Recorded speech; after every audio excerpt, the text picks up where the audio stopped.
Thank you. I kind of recognised myself a bit there from that.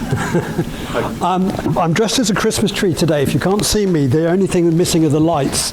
But when we get those going on as well, I'll be flickering, I'm sure. Thank you for inviting me to come on this prestigious last lecture of the year.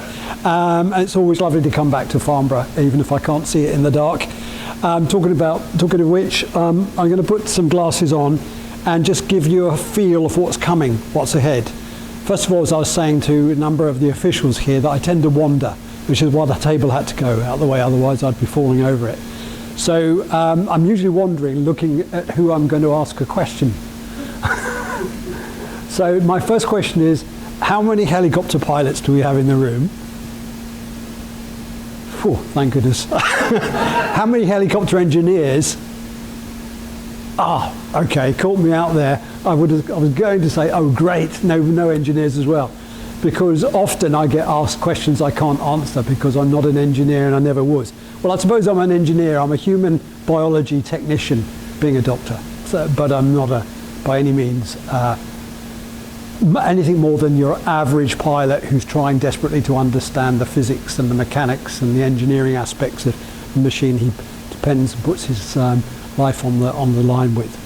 So this is going to be quite a lot of video, which I hope works. We've tested it through halfway to see if it works. I've got trouble with one.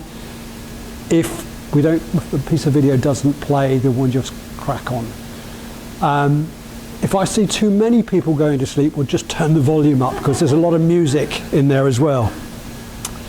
So I'm going to tell the story of the Wasp, Westland Wasp, and where it comes from.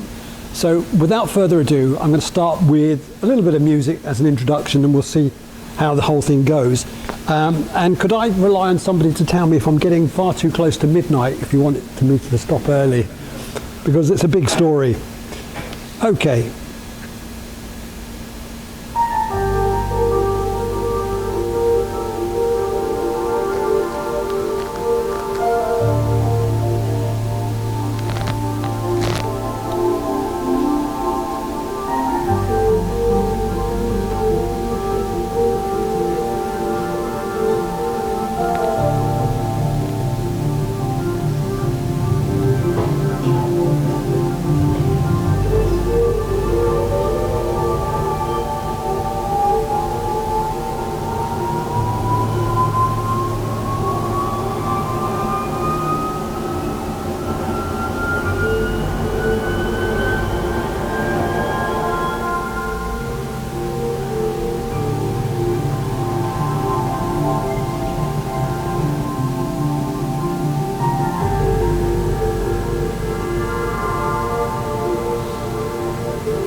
It's an interesting helicopter, the Wasp.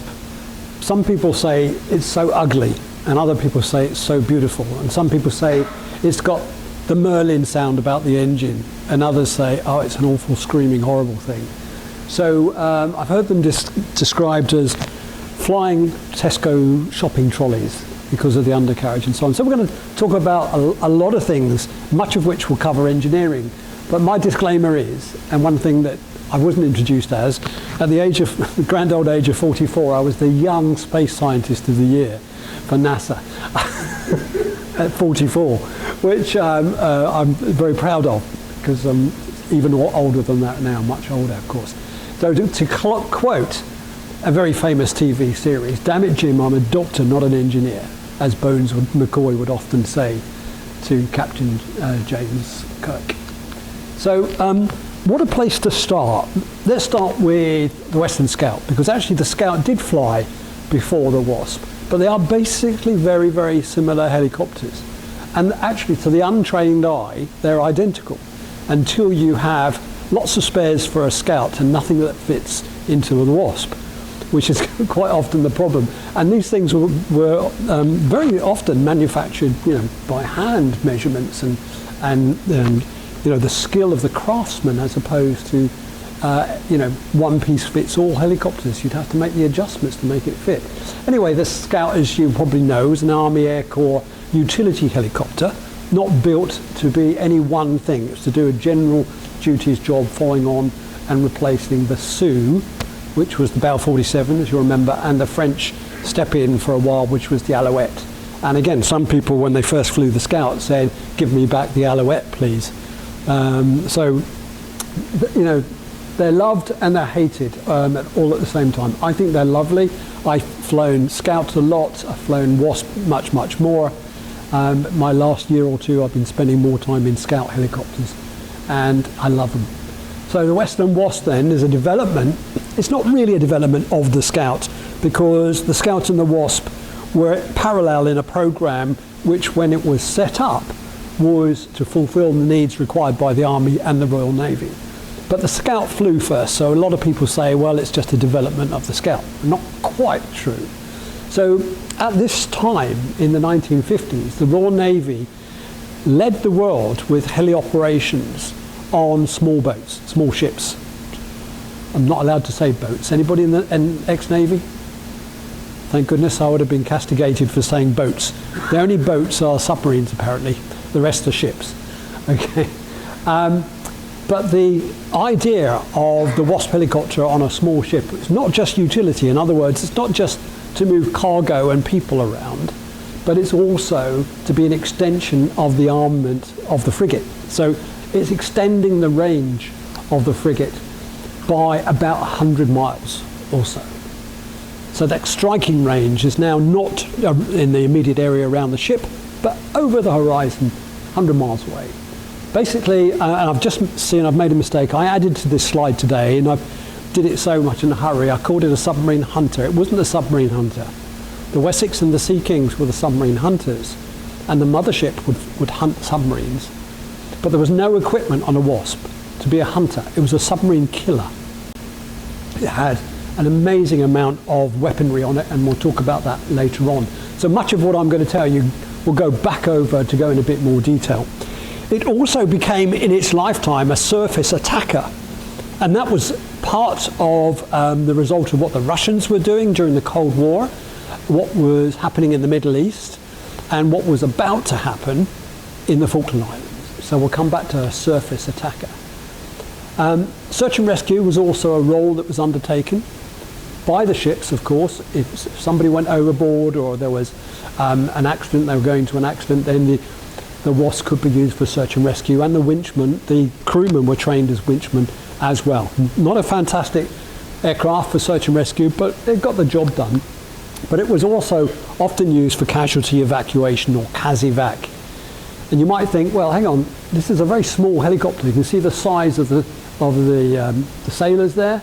You can see the size of the pilot sitting in the seat there. This is not a big helicopter. How are you going to take a stretcher? Well, the stretcher, you see there are, I don't know if this is going to work. You see those bulges in the door? They were built because the stretcher, the NATO stretcher, doesn't quite fit in. So they put bulges in the doors in the early stages of development and trials, so that they could put in a standard NATO stretcher. And then, of course, you've got your other utility things, cargo personnel, the mail run. Very, very popular people, the pilot and the flight crew, when mail was coming in.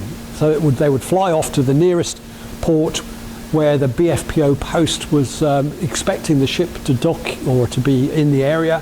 Didn't even have to go into port. The mail would be brought to the helicopter, and then bundles of it would be taken out, not just to this ship, but maybe to all the ships in the flotilla. Much, much more. So let's just talk a bit about ships. Any ship experts? Anybody that's nautical minded? understands the difference between a frigate and a destroyer and an aircraft carrier and a Okay, well I won't spend too much time talking about the ships, but this is the Leander class. Okay, the Leander class ships that were around in the 1950s, 1960s in the UK and were still in use in some navies around the world in around about 2000. So let's, and in fact after 2000, because I actually went on to HMNZS, Her Majesty's New Zealand Navy, left at the end, Canterbury, and that was never in the Royal Navy. It was one of the few Leander class Type 22s that were actually built directly to sell overseas, and a little bit more about that. So here is, I can't show you this on a real ship, but there's this fantastic model that I found the pictures of. So there you can see is the Wasp. There's the small deck space it's got to land on, and that's just slightly smaller than what I was landing in my garden. And I can tell you, landing in a small space when your deck isn't moving is not too bad, but when your deck is moving in 3 dimensions at the same time, up, down, side to side, and you're blowing into wind and the ship's going really fast, so you've got to match the speed of the ship to come down safely. And you can see also that you've got these depth charge firing devices here. I've forgotten what they've called, but that's, the tail has to be over that to land safely away from the superstructure. So there's lots of snags and hazards, and all of that was just stuck on the back. It looks quite spacious until you realise it's really from here to here, and the hangar is in there.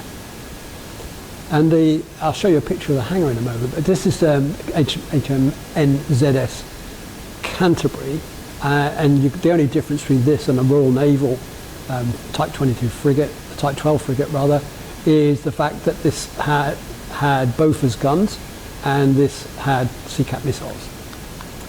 So this is the inside of the hangar of that particular frigate, and luckily I spent 4 months working in New Zealand, and I had a chance to go to all the places the Wasps had worked and flown from, and including this still working flight deck and hangar on this ship when it was in harbour. So that was me there, and that's not me, but that was me taking the photo in 2004, and Wasps had been flying with New Zealand's Air Force and Navy since up to 1998, so 10 years longer than the Royal Navy, who got rid of theirs in 1988. But the last Wasps flying were still flying in Malaysia, in the Malaysian Navy, till 2003. That's 38 years of service.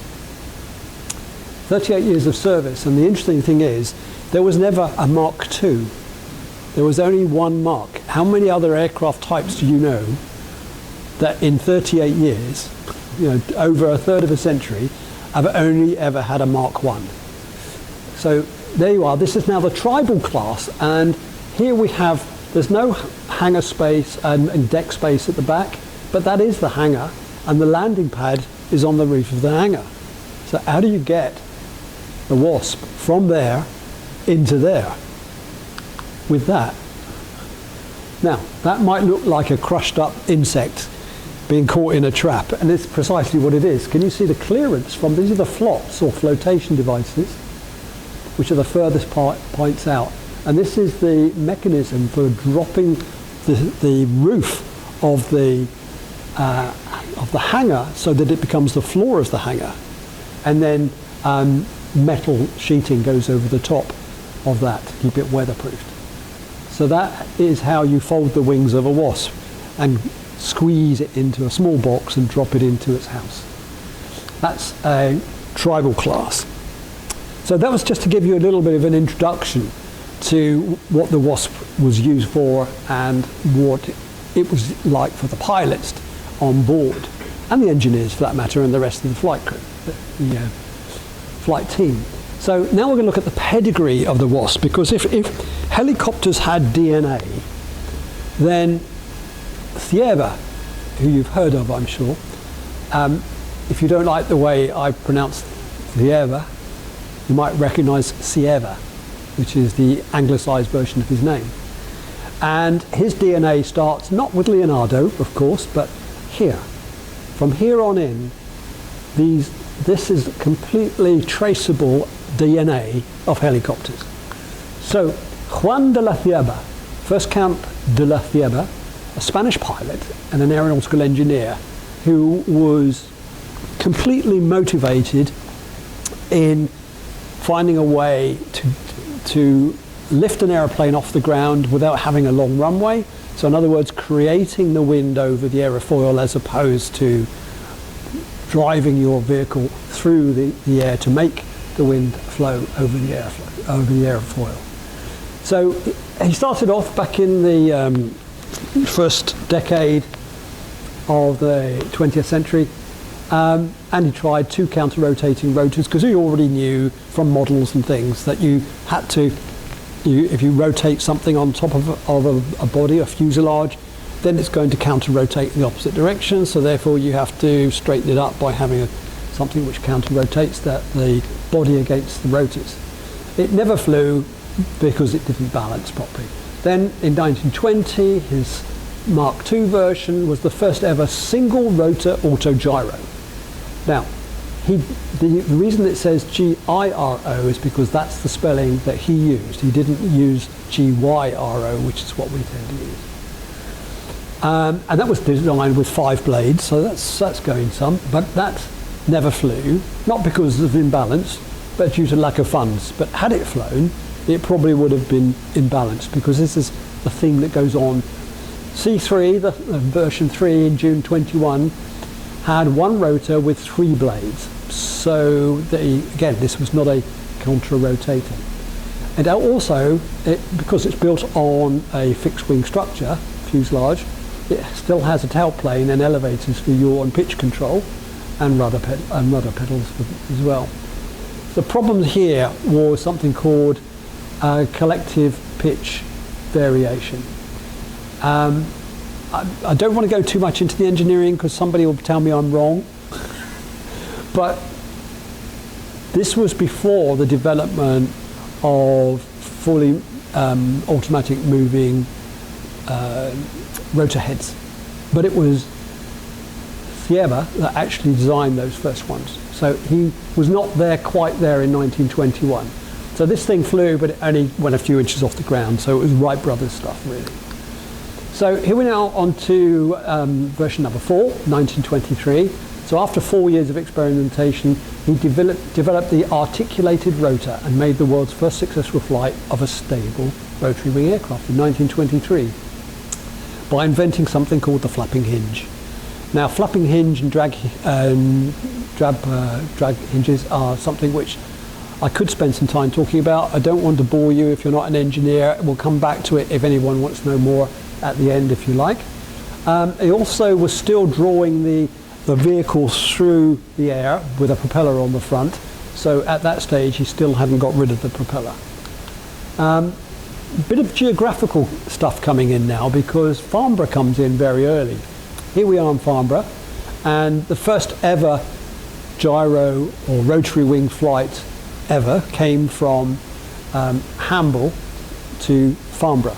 And this was actually this aircraft here, which later on then went to fly across the English Channel, the first rotary wing helicopter crossing across the Channel, or gyrocopter, from Croydon to Le Bourget, and where it stayed and is now preserved in the Musée de l'Air Le Bourget Airport, Paris. And that should be in England, I think. But there it is, it sits there. And luckily somebody has made the common sense decision to preserve it and to keep it there forever. But that first flight was from Hamble, where the aircraft was being put together, and it's called the C8, but was sold to the RAF, and I'll tell you about that in a moment, as Type 611. And there is that first flight. I must imagine, well, hopefully if the weather had been good, and with that open cockpit, flying the first rotary wing aircraft from Hamble to Laffan's Plain must have been an immense joy to him. But anyway, let's move on. Local history then. So Thieber was then talking to the Ministry of Defence a lot, trying to sell the concept, and they were listening as he developed his articulated rotor heads, and they were seen to be so successful. He managed to get RAe to build the gyrocopters for him, and so RAe eventually became part of Saunders Roe, Saunders Roe, and later on that became, as you know, part of Westland, so that we're already seeing some of the DNA spreading up into the future. The first 12 were delivered to the aircraft, to the RAF rather, at this place just down the road, not far, Old Sarum. And you can see they were delivered to the British Army School of Cooperation at Old Sarum, and that was one of the very first air bases in the UK. Sierra, as in, by himself, of course, was not a company. He was a designer. He was going to other people. He'd been working with G&J Weir, and they created the company called Thieber Autogyro Company, and they did make designs, including this one, way before its time. A huge tri-motor helicopter called the Sierra Air Horse, the world's largest helicopter in 1948, but unfortunately the prototype crashed and it killed the manager, chief test pilot and 2 other crew. So Weir at that stage decided they didn't want anything more to do with rotary wing. Saunders Roe then acquired that part of the business, and they were, as they took over, they had acquired plans to build something called a Skeeter. So if you haven't heard of the Skeeter, it was, if you like, the pre-version of the Scout, if you take out the steps, the Sioux and the Alouette, which were gap fillers from overseas. So there is a Skeeter, and you can just about manage to figure out that the shape doesn't look too dissimilar to a Scout. So the first Skeeter flew in 48, wasn't very well powered, engine wasn't good enough to do the job. They put in a Gypsy Major 10, got a bit more power. First flight on November 1949, that was a Mark II, severe ground resonance, and the project almost came to a halt at that stage. But nevertheless, Thieber, being a lucky man, received an order for 3 improved Skeeters, if you could get rid of that ground resonance, to be evaluated by the Navy and the Royal Air Force. But none of them were completed before Saunders Roe took over Thieber. So Saunders Roe it's the company that is well known for developing the Skeeter. So, and they did that at their own expense, because certainly the British Army, now with its own air arm, were looking for a utility helicopter, and they wanted it built to design. So this was the beginning of the time, I suppose, when helicopters were becoming usable animals, usable creatures that you can do useful things with. What do we want to do with our helicopter? Do we want to put guns on it? Do we want to put bombs on it? Do we want to use it for moving casualties, delivering stores, delivering people and so on? So anyway, they put a lot of work into getting rid of the ground resonance, which has been a perennial problem with the Skeeter all along at this stage, changed the undercarriage, and developed something called blade friction dampers, which you'll be familiar with if you know much about helicopters, that slow the vibration down by controlling the resonance. And the Skeeter finally entered service in October 56. That's quite some time in development from 48, 49 when it started, compared to in a moment when we talk about the Scout. The Army ordered 64, and they called them the AOP, Air Observation Platform 12. I don't know where the other 11 went to, but that's what it was called.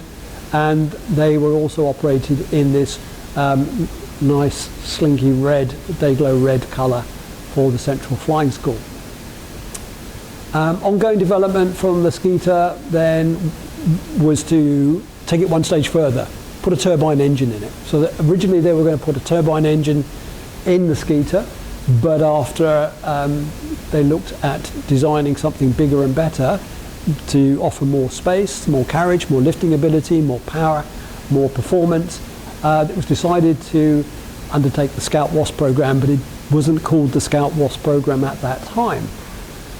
The prototype just had a number, the P531, that was developed in 1 year compared to the 5 years that it had taken to develop the Skeeter. And the prototype first flew in 1958 on the 20th of July. And in 1959, sorry, that was a piston engine. The Bristol Siddeley Nimbus powered version flew on the 9th of August, that's only a year later. So that's quite remarkable, really. Then at that stage, all the good old names in aviation that you'll know and love, Fairey, Bristol, Saro, all became linked in with Westland. Westland took over all the helicopter and hovercraft interests of all those previous companies, and the plans to develop the Skeeter any further were abandoned, and all that knowledge and experience went into the Westland Scout and Wasp, using the P531, which was based on the Skeeter airframe. So here is that very early version of the Scout, one of the first, I think this was the second prototype, with a Blackburn Turbomeca Thermo engine, and that's taken at Farnborough at the air show. The final road for the Scout was basically from 59 onwards, when two militarised P531 Mark IIs were completed and sent to the Army. So they actually already had a Blackburn Nimbus engine in them, in one, and the other one, or another one, had de Havilland H1000 free turbine engines, both derated because they had too much power. This is first generation helicopter jet engines, of course. If you're ever interested to look at what people have been doing with these engines since they've gone on the second-hand market, if I can call it that, and one of the reasons why I can't fly anymore is because there are no more engines out there to buy, only to rebuild, and that's very expensive. But people have been buying them up to put them on back of pickup trucks and things to make them go faster. They get very disappointed when they realise there's no jet efflux. So they don't work like they do in fixed-wing aircraft. So the first Scout wasn't called a Scout, it was called a Sprite, Saro Sprite, long before Westland Scout or Westland Sea Scout, in fact, came up as well. So the final road to the Wasp was slightly slower, a little bit behind, and a batch of 30 this time, because they'd had success with the Scout. Batch of 30 was produced by for the Navy, and they still had skids on, and they were called the Sea Scout originally. Now, I'm hoping that I'll be able to show you a bit of video in a moment of some sea trials on deck landings, because by this time, the Royal Navy was leading the world in landing helicopters and operating helicopters from the back of small ships. So much so that the US Navy was sending pilots out, and continued to do so for the whole lifetime of the small ships program. It's called the Match program, and I'll talk about that in a minute. And the US Navy pilots couldn't always cut the mustard. And I'm going to talk to you about the first pilot that flew my Wasp, my last Wasp, in service was an American lieutenant commander. And he was taken to his boss and sat down, and he was told quite clearly that he was going to England and he was going to fly small antiquated helicopters, because he'd been flying Sea Kings and Hueys and I think the Black Hawk as well at that stage. But he was going to be flying some, I suppose he used words like a Tesco shopping trolley, but the American version of that. And he said, and you must you have success with this. You know, failure is not an option, because we've had 4 or 5 pilots sent home because they can't land on the back of these ships, and the limeys are showing us up. So he relayed that story to me some years and years later, and I'll talk to you about that as well soon. So here we have skids, and you know already that the Wasp has wheels. So there was some time taken in trying to figure out what's the best way of soaking up the energy, because if you are landing on a deck which is pitching at sea state 4 or 5 or something, or even worse, and you get it wrong and you're coming down as it's coming up, you've got to absorb that energy, otherwise you'll get bounced back up. And if you get bounced back up and you've dropped your power down, you're not going to spool up that jet engine quick enough before you hit the deck and hit it heavy, and then bend the undercarriage. And that did happen even with the wheels later. But certainly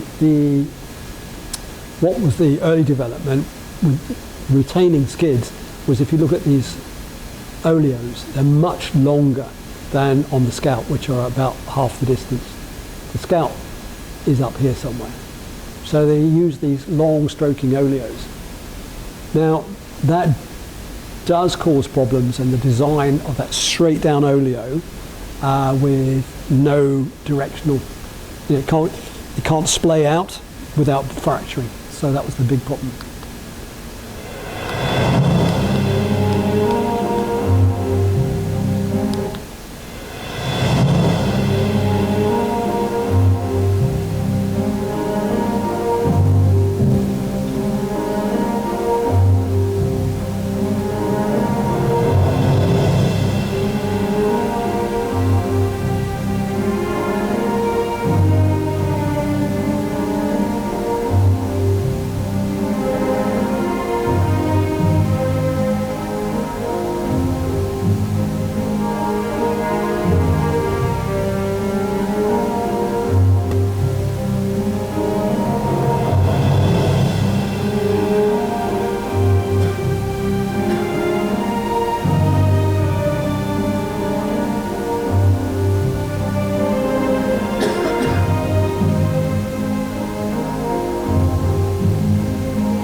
Well, I don't know if you spotted the calm sea, and I say that, you know, that's actually quite calm compared to many of the seas we get around our coast and in the Channel, and certainly in the South Atlantic. That deck was hardly pitching at all, even though the sea looked quite rough. But you'd see the speed of the ship going through the water and the movement of the ensign. That was really straight out, wasn't it? Rigid. There was a lot of wind. So what can we say about that? Well, the ship was sailing into wind and at a speed to create wind so that the helicopter can get airborne easily or can land safely. You could see also that I think it was the last approach that we saw, that the aircraft was thinking about, the helicopter was thinking about coming down and thinking about it again, trying to catch up with the flight deck, try again. And I must say that's incredibly difficult to do.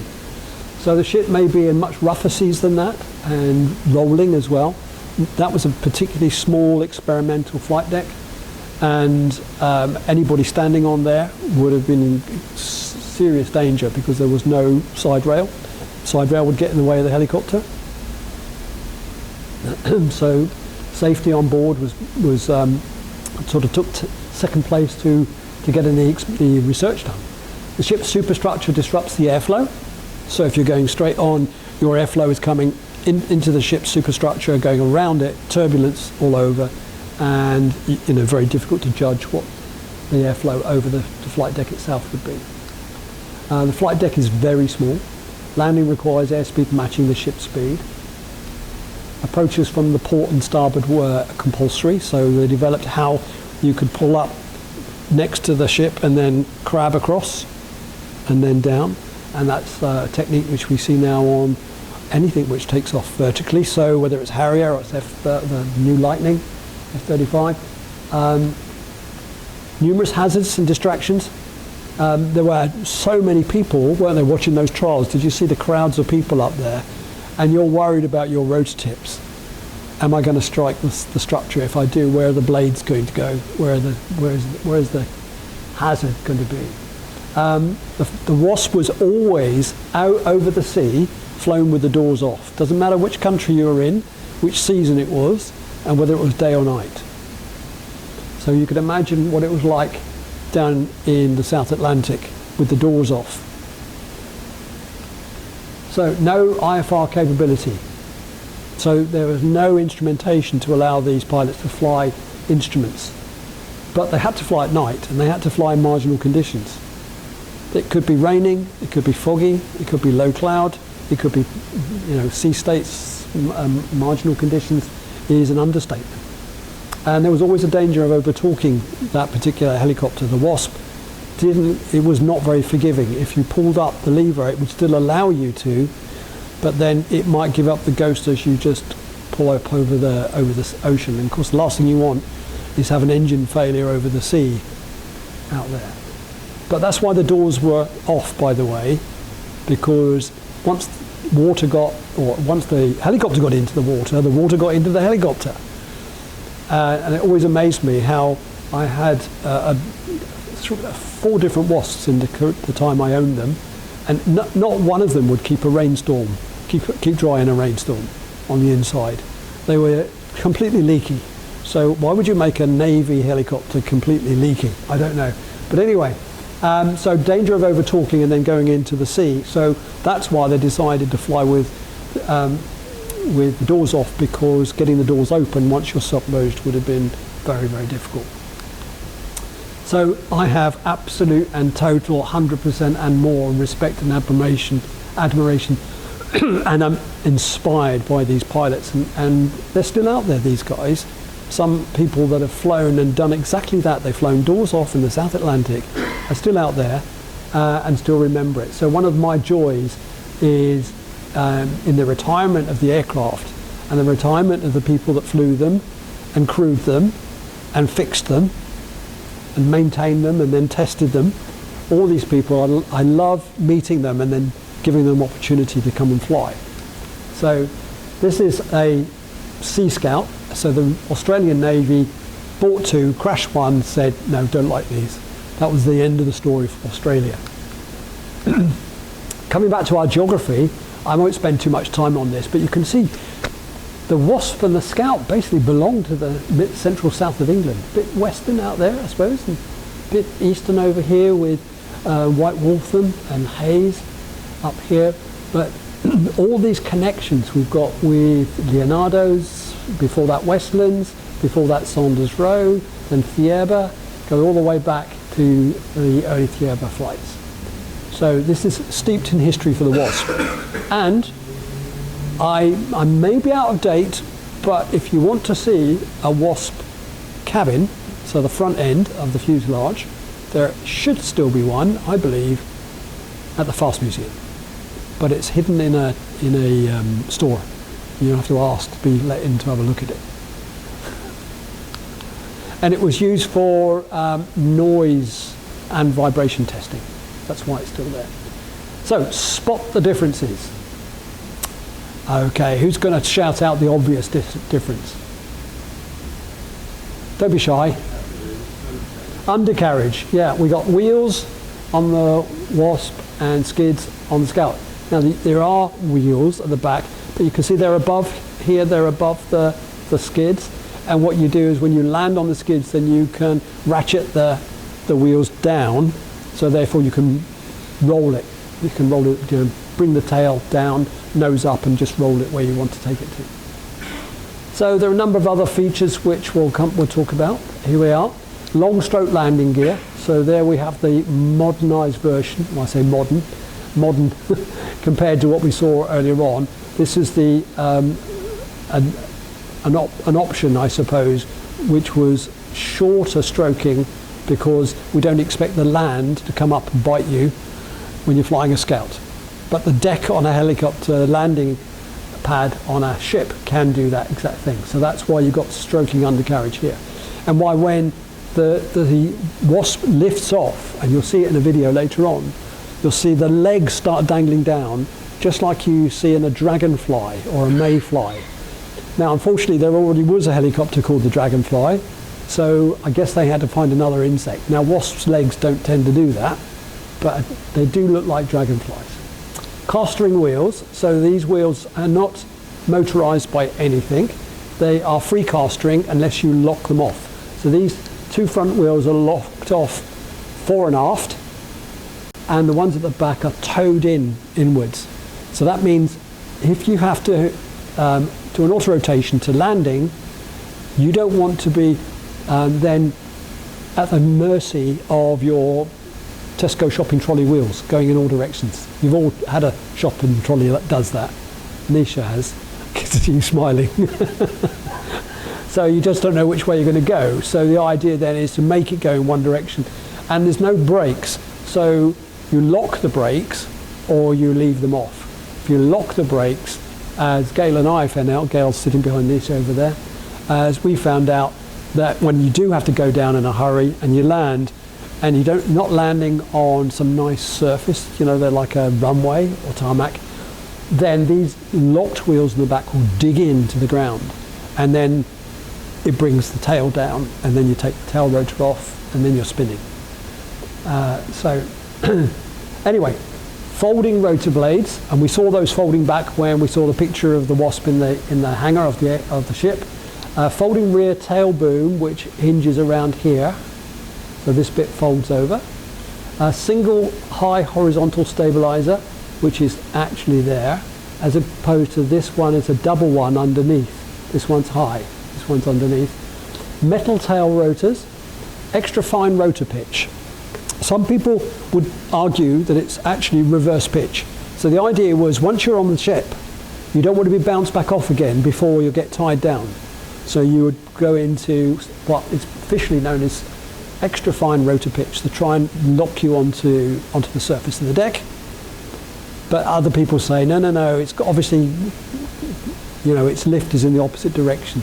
Well, no, you can't do that. I don't think, if there are any aerodynamicists here, please tell me if that's possible. I don't think it is. I think it's just super fine pitch, as it's properly named. So it's a smaller battery. The battery in the Scout is huge. It's this big. And the battery in the Wasp is the size of a mini car. What battery? Very, very small. So you get 3 starts. And I've been stuck before and expired my 3 chances. And then you have to either get an external power unit, or you have to take your battery home and charge it up. Which we've done a few times, haven't we, in the past, Gail? So here's our Wasp now ready to go into its nest. And you can see something else here. Carries a lot of weapons. We're going to come talk to weapons in a moment, because remember, this is an anti-submarine warfare helicopter. It's a lovely helicopter, friendly but feisty, with a real sting in the tail. She's a real feisty machine and very, very agile. So there are a few other extras on here. The flotation devices up here. That's to keep you, you'll notice, that floats on the surface. So where is your pilot going to be and your crewman? Under the water. They tried floats on here, but they would always topple the helicopter over. The centre of gravity was too high, and it would topple over into the water, so you're in a worse situation than if you just know you're going to go into the water and you're going to submerge. Wind deflectors are fitted along here. I don't see them on this one, and that's because the door being open all the time, it's quite nice to have the worst of the wind not in your face but spilled out overboard. So anti-submarine warfare avionics fills up where the big battery from the Scout would have been, and anti-submarine warfare armaments, yeah, so depth charges, that's a depth charge, torpedoes, and all sorts of other devices, flares and so on, smoke flares, flame flares. Plus, moving on later, we'll talk a little bit about the nuclear bomb, which might surprise you. We'll come back to it. The aircraft also had early versions of auto stability, autopilot, radio altimeter, and a winch for the search and rescue role, none of which the Scout had. So the final stretch then in the 60s was, well, the first production model was tested on the 6th of March for the Scout, and the prototype Wasp flew on the 28th of October in 62, a year later. This is me just going to go up and do a torque turn. I don't think I've got that on video actually with me today, but I was going to say how agile these heavy helicopters are. They're small, they're very well built, they're typical 1950s, 1960s over-engineered, and they're robust. They really take a lot of punishment, but they have to pay the weight penalty for it. So here's a stretcher, litter, as called in the Navy, just being winched up, and you've got your crewman in the back on his knees, because there is a seat in there, but it'll be stowed because he needs to move around from side to side.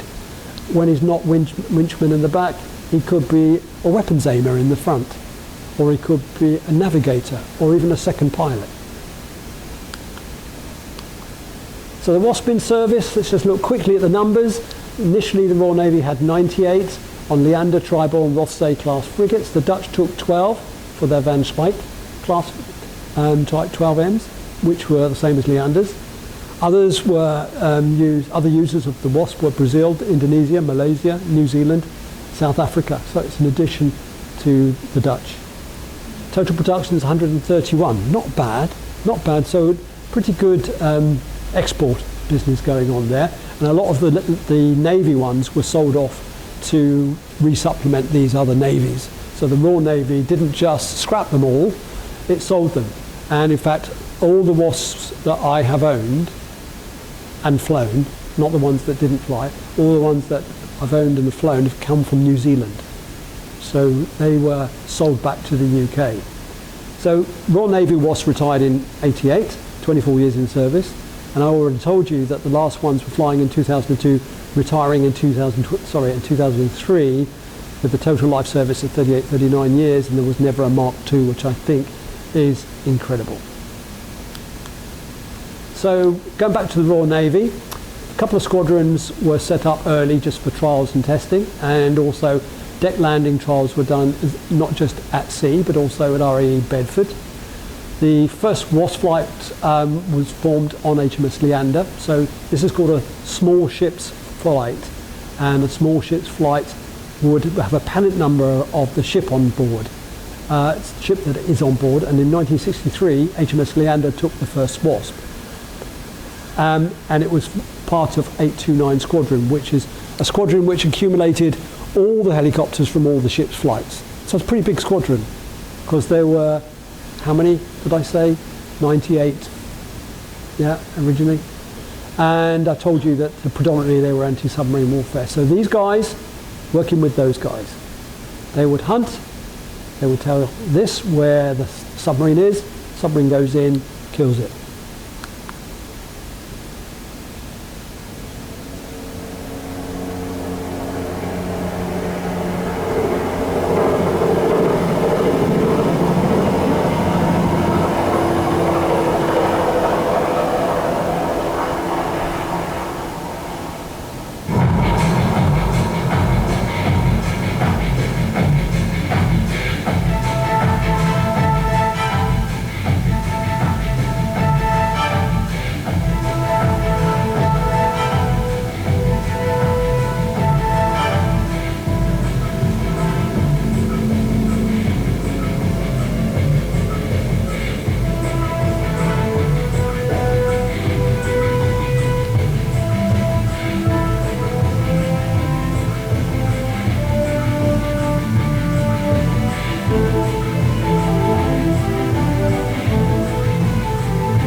So what we have now is this fulfilled this role which was needed for a medium range anti-submarine torpedo carrying helicopter, so-called match helicopter.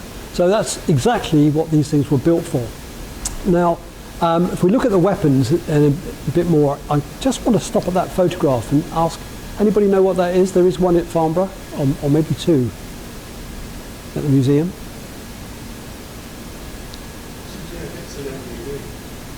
It's a what, sorry? Yeah, a nuclear depth charge, absolutely. Yeah, so it's a nuclear bomb set to operate as a depth charge.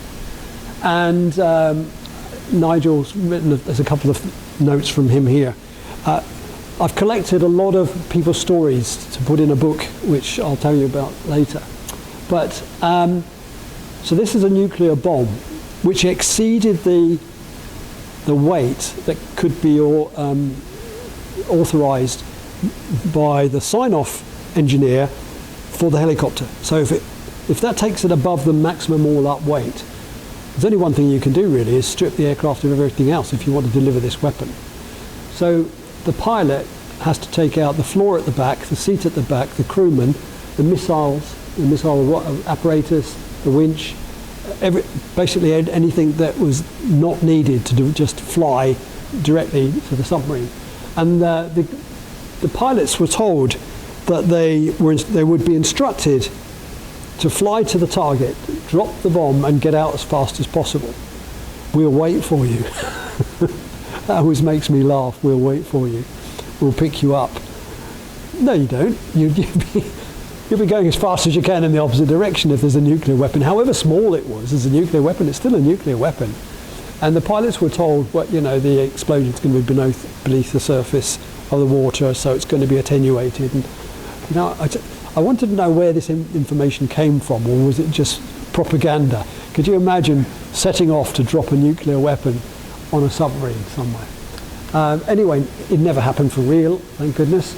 And I've already told you about the operational role of the Wasp was to kill with depth charges or torpedoes, or the nuclear bomb, or later with missiles, air-to-surface missiles. So you depended on a Wessex 3 or a Sea King to dunk in the sonar device, echolocate, find the submarine, and give directions or get the mothership to give the vectors for the Wasp pilots. They'd scramble. They didn't choose their weapons until they knew where the submarine is because of the depth of the water. So deep water, torpedoes, shallow water, depth charges. So you had to be able to get those weapons on very, very quickly and get airborne very, very quickly. And this, as you saw from the very first shot that I put on there, that the helicopter's quite fast to start up. It's just a few buttons, wind it up, check the numbers, lift off and go. It's the envy of all modern helicopter pilots. So step forward nearer to the 1980s when this was going to be used for real. In Egypt in 1967, the Six-Day War, that the Egyptians were using Russian OSA-class fast attack vessels fitted with anti-ship missiles. New threat. This hadn't been seen before. So to counter this threat, the British Royal Navy said, well, we'll buy some Nord AS-12 missiles from them. They're anti-tank missiles. They were used on the Scout for anti-tank work, and we'll use those. They're wire-guided, but they'll get us past the issue, the problem. And at the same time, the nuclear deterrent was taking up much more of their time in practicing in the Cold War, of course. That's the 600MC or WE-177 anti-submarine version of the UK standard tactical nuclear bomb. So, targeting the AS-12. Now, this was done by, sorry, I meant to say the SS-11 was the anti-tank missile. The AS-12 was developed as a air-to-surface missile. So the crewmen, who up until this time in their careers had only been interested in helping to navigate, helping to do a bit of search and rescue, maybe lifting a casualty on board, or going to get the mail, they were suddenly going to become weapons experts on wire-guided missiles technology. So can you imagine a rocket setting off on its track to a target, and you've got a joystick and binocular sort of targeting device, and you're chasing it all the way down to the target. Can you imagine how difficult that must have been? And yet every crewman I've ever met always proudly says, I was one of the best aimers. Because they practice and practice and practice on a simulator. just like now kids have got they can do things on their laptops that we wouldn't have thought about years ago, but this big, huge simulator, they got them to be able to operate these aiming and tracking devices. So if you see a big box on the top of the port side, in other words the left side of the front cab, that's the aiming device. That's the, if you like, the periscope, which is looking out, and there's a little side stick almost like that you have with a games controller now. And after reaching its target, the aimer jettons in the guide wires by activating the wire cutters in the launcher. When it worked, and when it didn't work, and the wires were still attached to the helicopter, what often happened is that the wires would swing back and wrap itself around the rotors, and that was very, very dangerous, of course, and caused a number of accidents. So let's look at another famous pilot from the days, and you may have come across his name, John Beatty. John Beatty is in his 80s now, still flying, not flying these anymore, but he hasn't long given up, because he was my examiner and instructor for many years and took me through my annual training. So he's probably got more time on these aircraft than most people. Now, so who's better to go to when I want someone to tell me a little bit about the weapons? Because he knew them all. So here in his own words, a little bit about the weapons. So, up the top there, John Beatty, he says, the big white thing in front is the 600 pounds nuke, flanked by a couple of Mark 44 torpedoes. Later we had the Mark 46, just one, because the Mark 46, I'll tell you about it in a moment, but was much bigger. And then he said, on the port pylon, we see two SS-11s. We didn't use SS-11s in my day, only the bigger warhead, the AS-12. That's that one. And then over here, on the starboard pylon, the AS-12 longer range wire-guided missile. And the little things in the front are called signal underwater sound for messaging to submarines, and behind them, smoke and flame floats. And then the black cylinders on the outside of the Mark 11 depth charges, and I'll give you a spoiler here for nothing. World War II technology, still being used in the Merlin today. Mark 11 depth charges, oh, it says it, as it says it already. Okay, so there is the big boy. And you can see you cannot carry all of those together. So the total weight is supposed to be 540 pounds or 245 kilos in today's money. So that would be one Mark 46 torpedo, two Mark 11 depth charges, or one WE-177 nuclear depth charge. However, saying that, that's 600 pounds, so therefore something else has to go. And the air-to-surface armaments, the two Nord AS-12 wire-guided missiles, if they were on, it would be on the situated right there. I'll show you a picture of that in a moment. Yeah, so John Beatty is saying the heaviest thing we carried was two Mark 44 torpedoes at about 430 pounds. But, however, they were replaced by a single Mark 46 in the 70s because it had more speed, and that's because the Russian submarines had got faster and could evade our World War II torpedoes. So let's just come up to date with his atomic weapon. That was the ultimate subbuster. Now that's typically nonchalant of him, isn't it, to say that's the ultimate subbuster. They couldn't outrun one of these puppies. In peacetime we had a freight floor, co-pilot seat, rear seat, flotation gear, doors, missile sight, and all of which would come off in necessary in the anti-submarine role. Pilot comfort was ignored, of course, as it always was. Put that down to 3,700 pounds or so. Now add 200 pounds for a pilot and 600 pounds for the weapon, and you get 1,000 pounds of fuel in, which is good for almost 2 hours flying. So I said to him, what about if you've used up 1.5 hours getting to your target? Even if you could get back to your ship is actually travelling in the opposite direction. And he said, no, we were always told they wouldn't. I said, but did you believe it? He said, never came to it, did it? Yeah. This is when we flew into a place called Explosion, pretty hard, yes. Explosion Museum. Has anyone been there? Yeah, it's fabulous, isn't it? If you're at all interested in naval warfare. But what's amazing is it's not just cannons and muskets and things from the long distant past. It's also nuclear weapons and jimpy machine guns and torpedoes and depth charges and things as well.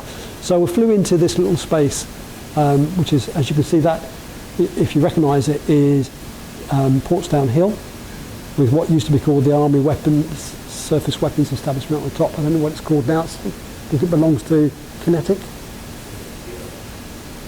CFPR. There you go. And we went down and we decided to have all the weapons brought out so that we could place them around the aircraft, which was a fun flight out. And so I would recommend it if you've ever been to Explosion Museum of Naval Power and you're down in the Portsmouth or Fareham area, it's great. And there's an AS-12 in situ. And you might say, well, why is it pointing upwards? Well, because the helicopter flies with its nose down. Modern helicopters don't. They fix the problem by turning the rotor mast to face forward. But if you don't fly nose down, then your downdraft from your rotor blades are only going to go up rather than pushing you along. Okay, very, very briefly, I'll be as fast as I can.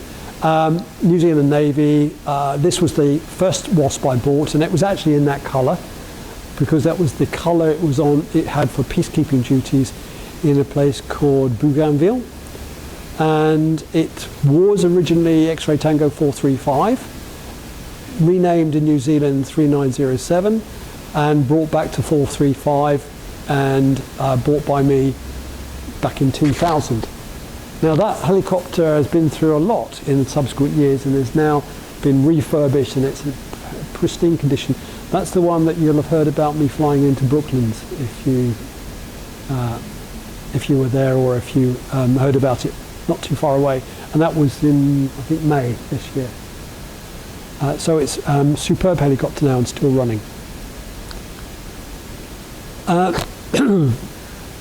won't spend too much time talking about this, just to say that these helicopters were sold back to Westlands, or returned to Westlands, retired to them, and then sold on to civilian owners, which is how I managed to get all of mine. So my favourite one, and the one which I think this is a good opportunity, Ness, if I just say, as a memento and a Christmas gift to you all, please take one of these. And this is my dear love, the last helicopter, Westland Wasp helicopter that I had and I flew. And this is a picture of the very first team, the ship's flight, when the aircraft first went on to a Navy ship, a Royal Navy ship, because he was first flown in '67, went into long-term storage, came out for modifications, went back to storage, da-da-da, da-da-da, and it wasn't until 1977, 10 years later, that the aircraft actually went to HMS Leander. So important, because Leander was the first ship to have a Wasp, and it was my Wasp's first ship. But my Wasp's first pilot wasn't Royal Navy. That's the uniform of the US Navy. And he was the gentleman I was telling you about, who was told by his boss, don't mess it up. You know, the Americans don't have a good reputation for flying these little helicopters. So that's Bill. So there we are on Leander flight, and then pretty much had a peaceful life thereafter, occasionally going to sea and occasionally not. And one of the good reasons about that is if you're buying a helicopter, you want one with the lowest hours and the most maintenance and a good reputation. Now,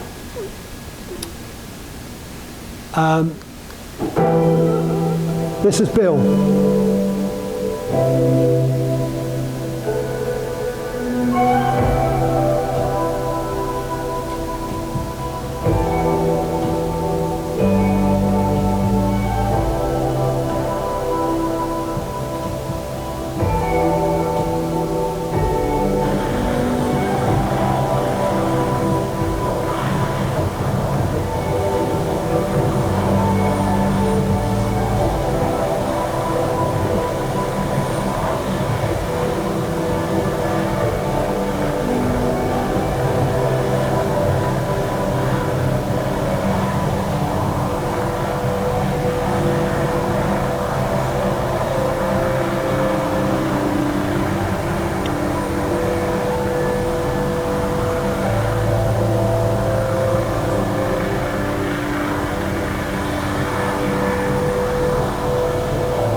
9 o'clock? Yeah. Okay.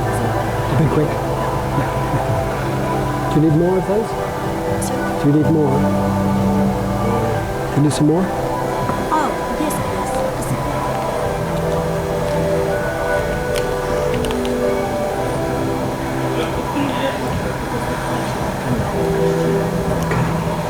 Would you give me a 5-minute warning?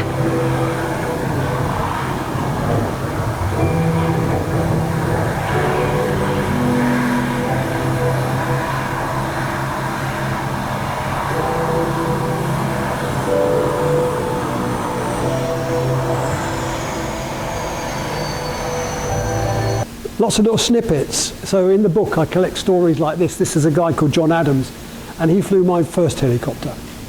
And he said that he was the only person that had ever got to the top of Mount Cook in New Zealand, and nobody will ever do it again at that height. Why? No oxygen. Oh, he wasn't allowed to. He just did it. No, I've been to 10 Canada, but not at the top. Yeah, yeah. But then he says no one will ever repeat that because it's 32 feet shorter after 70 million tons came off. This was a meeting of all Wasps and the Scout helicopter, and we were putting people up for flights to bring.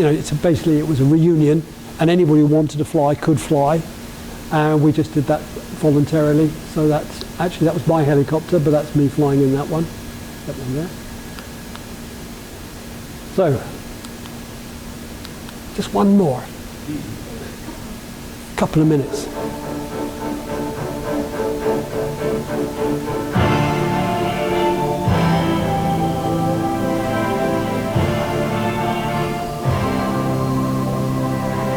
So look at the agility of this warbird.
And the reason I'm in the Army now is because actually I was still in the Royal Air Force, flying a Navy helicopter, and I just moved into Middle Wallop Army Base for the hangarage.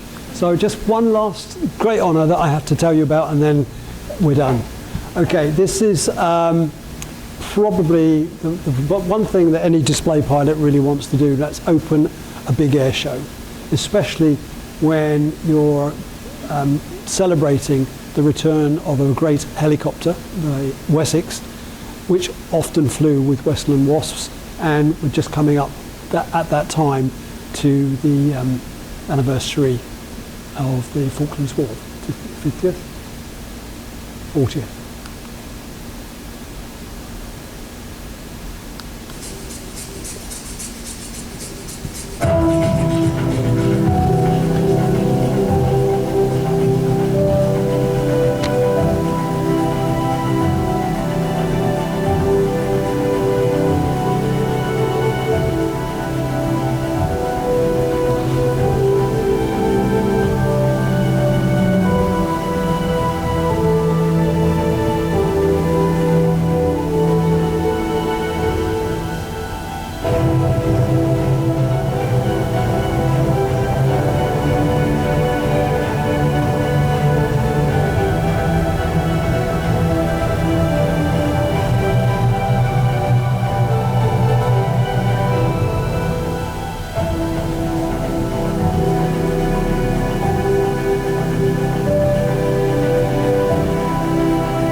Just one. I thought we'd just finish off with the end. This is the end of the flight.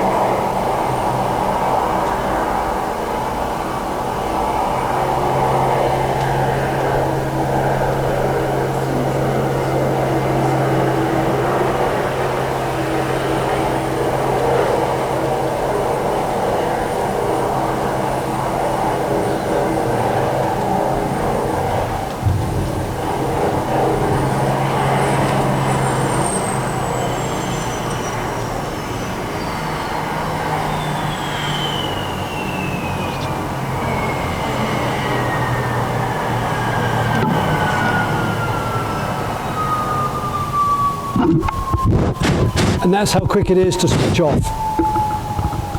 Start up and shut down. Probably one of the best ever quick response, quick reaction helicopters.